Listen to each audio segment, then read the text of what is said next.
The quiet of my farmland was shattered one Saturday evening when 7 massive party buses rolled onto my property without permission. Music blasted, lights flashed, and drunk strangers trampled over the crops I had worked so hard to grow. At the front of this chaos stood none other than Karen, the HOA president who had despised me since the day I refused to bow down to her absurd rules. She smirked as if this invasion was her twisted idea of justice. She had told the guests they could party all night on her friend's private land. My land. My patience snapped that night. I called the sheriff, but to my shock, the deputies said it was just a civil matter. Karen had manipulated them before, and clearly, she thought she was untouchable. Instead of exploding in anger, I decided to fight back with intelligence. I documented everything.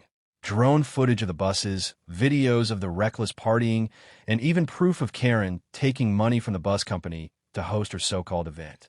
For 3 weeks, I quietly gathered every detail. Then, I filed a lawsuit not only for trespassing, but also for fraud and damages to my crops.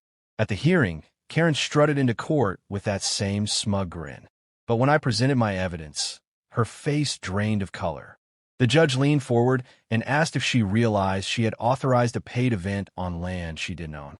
Karen stammered, but the truth was undeniable.